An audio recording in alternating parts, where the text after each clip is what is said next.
Monterey is, I'm gonna go to the museum or the Marines. And I'm on my way in right now to get a visitor's pass.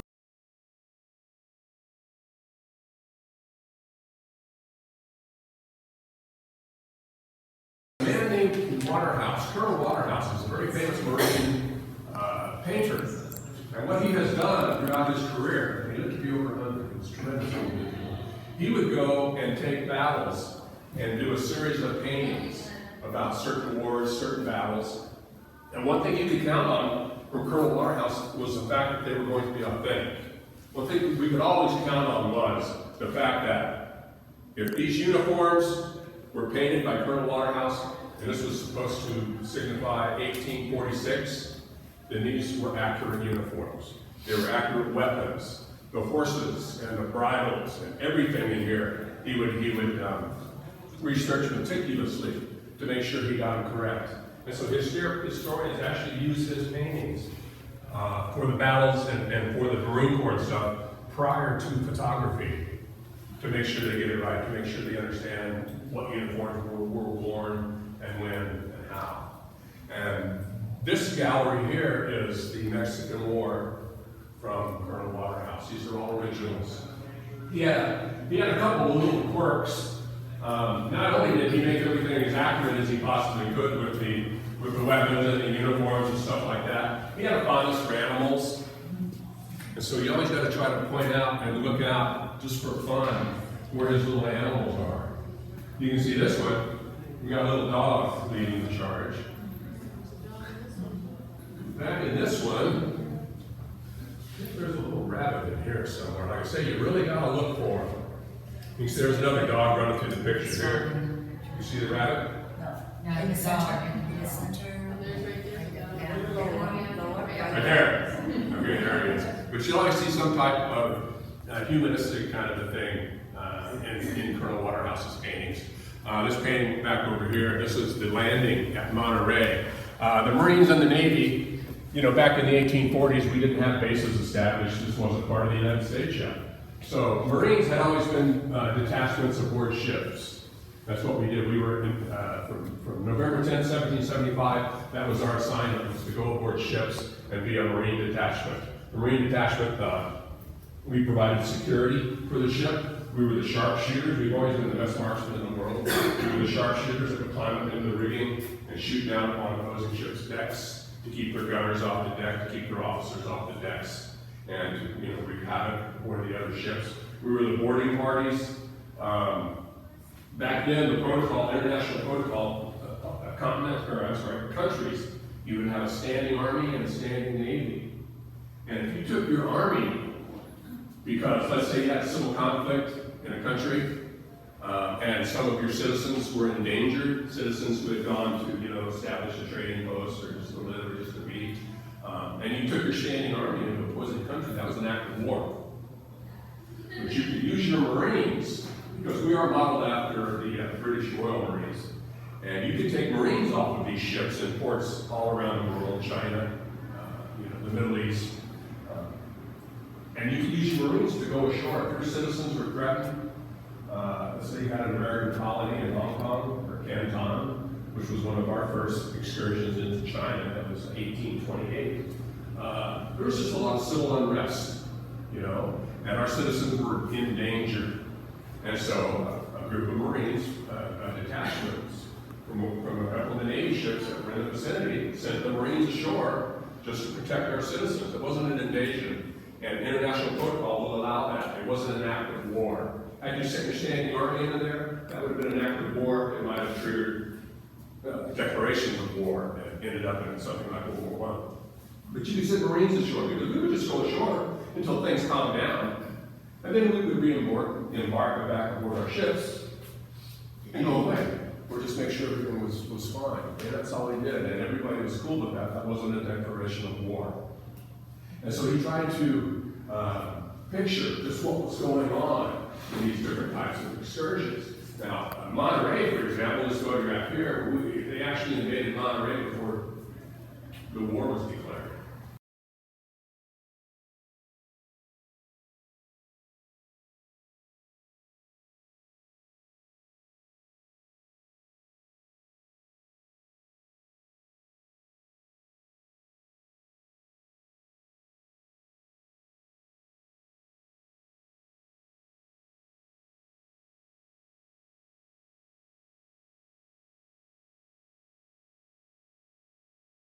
you know, it was still in its growing, or hoping to grow phase, but, you know, San Diego was centered in Old Town San Diego, which I'm sure you all know what that is.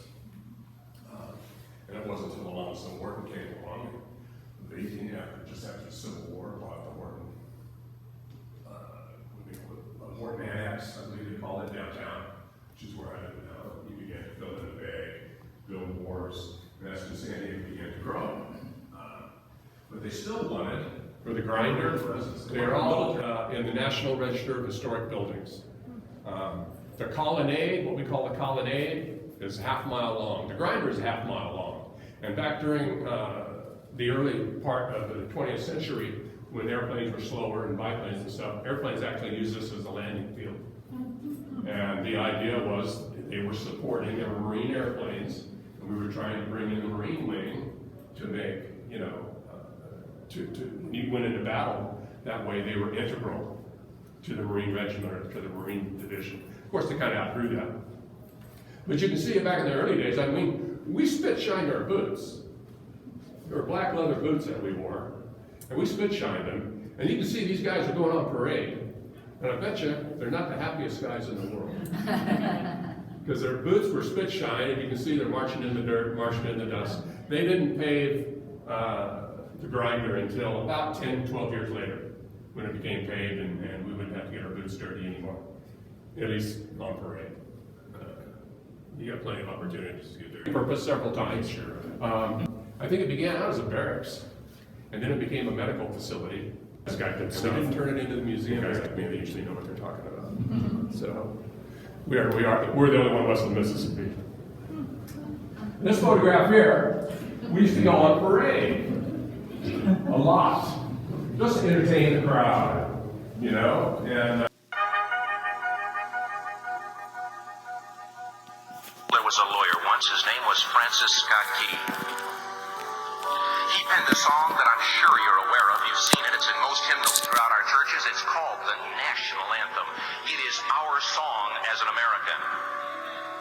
We go, however, to a ball game. We stand in our church services and we sing the words of that song, and they float over our minds and our lips, and we don't even realize what we're singing. Most of us have memorized it as a child, but we've never really thought about what it means. Let me tell you a story. Francis Scott Key was a lawyer in Baltimore. The colonies were engaged in vicious conflict with the mother country, Britain. Because of this conflict and the protractedness of it, they had accumulated prisoners on both sides. The American colonies had prisoners and the British had prisoners. And the American government initiated a move. They went to the British and they said, let us negotiate for the release of these prisoners. They said, we want to send a man out to discuss this with you. They were holding the American prisoners in boats about 1,000 yards offshore. And they said, we want to send a man by the name of Francis Scott Key. He will come out and negotiate to see if we can make a mutual exchange. On the appointed day, in a rowboat, he went out to this boat and he negotiated with the British officials. And they reached a conclusion that men could be exchanged on a one-for-one basis. Francis Scott Key, jubilant with the fact that he'd been successful, went down below in the boats, and what he found was a cargo hold full of humanity, men. And he said, men, I've got news for you tonight. You're free. He said, tonight I have negotiated successfully your return to the colonies. He said, you'll be taken out of this boat, out of this filth, out of your chains. As he went back up on board to arrange for their passage to the shore, the admiral came and he said, we have a slight problem. He said, we will still honor our commitment to release these men, but it'll be merely academic after tonight. It won't matter. And Francis Scott Key said, what do you mean? He said, well, Mr. Key, he said, tonight we have laid an ultimatum upon the colonies. Your people will either capitulate and lay down the colors of that flag that you think so much of, or you see that fort right over there, Fort Henry? He said, we're going to remove it from the face of the earth. He said, how are you going to do that?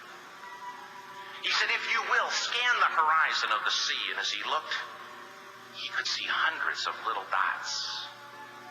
And he said, that's the entire British war fleet. He said, all of the gunpowder, all of the armament is being called upon to demolish that fort. It will be here within striking distance in a matter of about 2.5 hours. He said the war is over. These men would be free anyway. He said, you can't shell that fort. He said, that's a large fort. He said, it's full of women and children. He says, it's predominantly not a military fort. They said, don't worry about it. They said, we've left them a way out. He said, what's that? He said, do you see that flag way up on the rampart? He said, we have told them that if they will lower that flag, the shelling will stop immediately. And we'll know that they've surrendered, and you'll now be under British rule. Francis Scott Key went down below and told the men what was about to happen. And they said, how many ships? He said, hundreds. The ships got closer. Francis Scott Key went back up on top and he said, men, I'll shout down to you what's going on as we watch. As twilight began to fall, and as the haze hung over the ocean as it does at sunset, suddenly the British war fleet unleashed. He says the sound was deafening. There were so many guns that there were no reliefs. He said it was absolutely impossible to talk or hear. He said suddenly the sky, although dark, was suddenly lit. And he says from down below, all he could hear the men, the prisoners, saying was, tell us where the flag is. What have they done with the flag? Is the flag still flying over the rampart? Tell us. 1 hour, 2 hours, 3 hours into the shelling, every time the bomb would explode and it would be close to the flag, they could see the flag in the illuminated red glare of that bomb. And Francis Scott Key would report down to the men below, it's still up. It's not down. The admiral came and he said, your people are insane. He said, what's the matter with them? He said, don't they understand this is an impossible situation? Francis Scott Key said he remembered what George Washington had said. He said the thing that sets the American Christian apart from all other people in the world is he will die on his feet before he'll live on his knees. The admiral said, we have now instructed all of the guns to focus on the rampart to take that flag down. He said, we don't understand something. Our reconnaissance tells us that that flag has been hit directly again and again and again, and yet it's still flying. We don't understand that. But he said, now we're about to bring every gun for the next 3 hours to bear on that point. Francis Scott Key said the barrage was unmerciful. All that he could hear was the men down below praying. The prayer, God, keep that flag flying where we last saw it. Sunrise came. He said there was a heavy mist hanging over the land, but the rampart was tall enough. There stood the flag, completely nondescript, in shreds. The flagpole itself was at a crazy angle, but the flag was still at the top.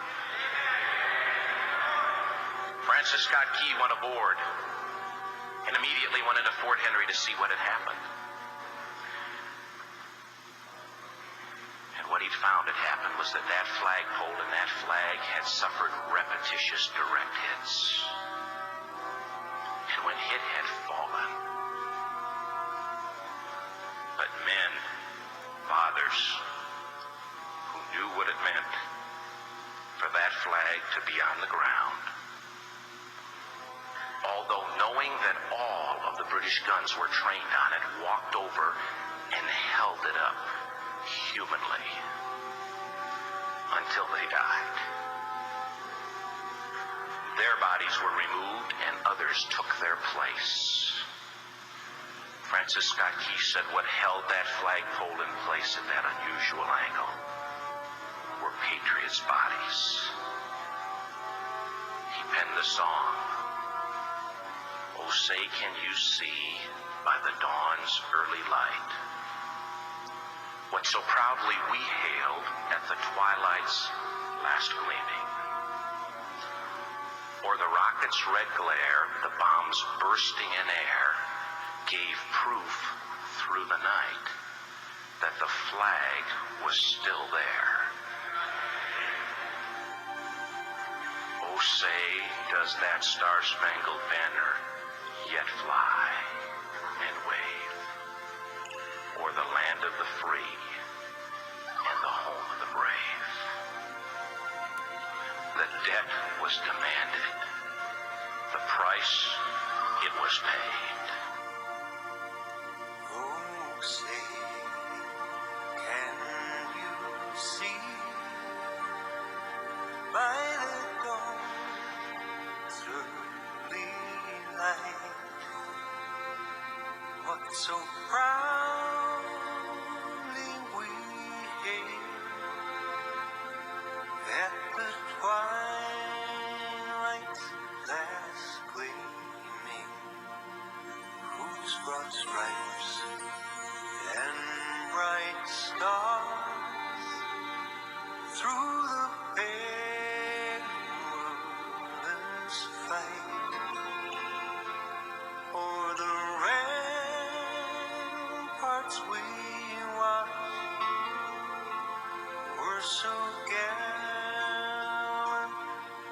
streaming, and the rocket's red glare, the bombs bursting in air, gave proof through the night that our flag was still there. Oh, say, does that star-spangled banner yet wave o'er the land of the free and the home of the brave? Oh, say, does that star-spangled banner yet wave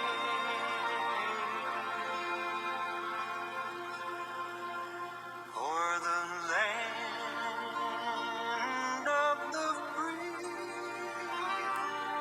and the home of the brave?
I would like to thank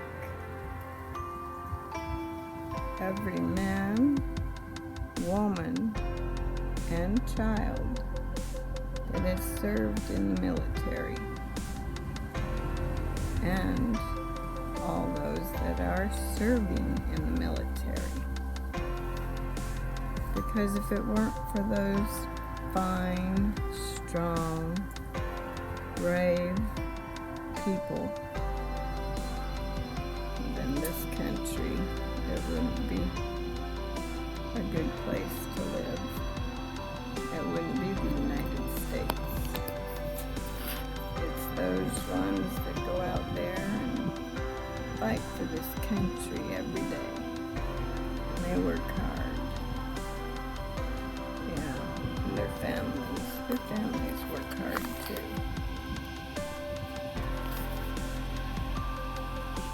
But I would like to thank them, because if it weren't for them, then this country wouldn't be free. We would not be free. We wouldn't enjoy all the freedom we have if it weren't for those brave souls that go out there and fight and give their lives for this country. Thank you.